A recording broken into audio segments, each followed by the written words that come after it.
চট্টগ্রামের সিটি গেটে পিকআপ ও কাভার্ড ভ্যানের সংঘর্ষে ৫ জন নিহত হয়েছেন, আহত হয়েছেন আরও ৩ জন। আরও জানাতে ঘটনাস্থল থেকে যুক্ত হচ্ছেন সহকর্মী আহসান রিটন।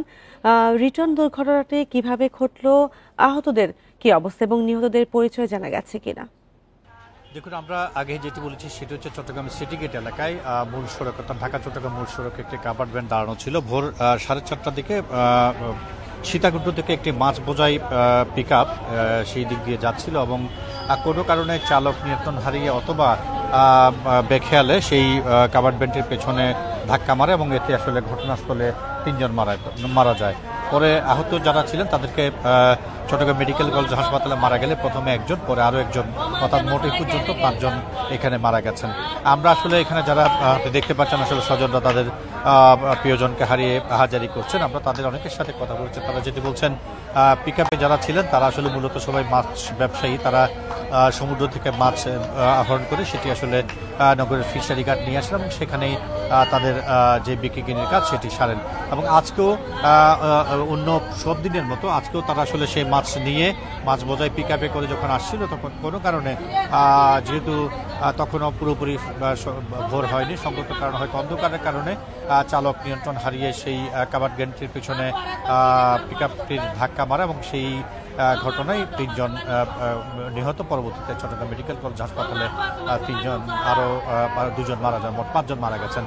আমরা এখানে যারা দায়িত্বরত রয়েছেন তাদের সাথে কথা বলে যেটি জেনেছি সেটি হচ্ছে যারা এখনও পর্যন্ত আহত রয়েছেন 3 থেকে 4 জন, তাদের অবস্থা আসলে কারো কারো অবস্থা একেবারেই আশঙ্কাজনক অবস্থা, হয়তো আরও কেউ কেউ মারা যেতে পারেন এমন একটি পরিস্থিতি আমরা এখানে যারা দায়িত্বপ্রাপ্ত আছেন তাদের কাছ থেকে আলাপ করে জেনেছি। আমরা যারা এখানে আহত স্বজনরা যারা এসেছেন তারা যেটি বলছেন সেটি হচ্ছে আসলে তারা একেবারেই হতদরিদ্র পরিবারের সন্তান। তারা চট্টগ্রামের পতেঙ্গা এবং এই যে সীতাকুণ্ডের যে সমস্ত জেলে পাড়া রয়েছে সেখানকার বাসিন্দা।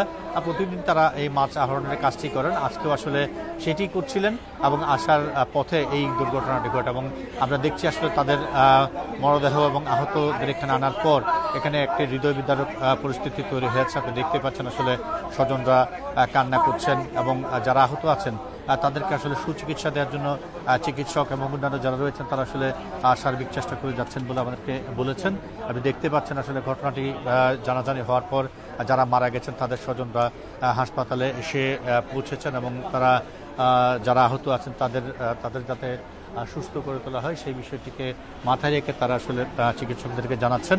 আপনি দেখতে পাচ্ছেন সারি সারি করে যারা মারা গেছেন 3 জন, এখানে তাদের মরদেহগুলো রাখা হয়েছে। বাকি 3 জনের মরদেহ চট্টগ্রামের যে আকবরশাহ থানা রয়েছে সেখানকার এসআই সাজ্জাদ তাদের মরদেহগুলো বুঝে নিয়েছেন এবং সেখানে আছেন। সেখান থেকে হয়তো পরবর্তীতে তারা সেগুলোকে ময়নাতদন্তের জন্য চট্টগ্রাম মেডিকেল কলেজ হাসপাতালে নিয়ে আসবে। তো এই হচ্ছে চট্টগ্রাম থেকে আমার কাছে কাভার্ড ভ্যান এবং পিকআপের মধ্যে সংঘর্ষে যে আহত নিহতের ঘটনা তার বিষয়ে এখন পর্যন্ত সর্বশেষ। চট্টগ্রাম সিটি গেটে মর্মান্তিক সড়ক দুর্ঘটনা ঘটেছে এবং সেই বিষয়ে জানাচ্ছিলেন সহকর্মী আহসান রিটন।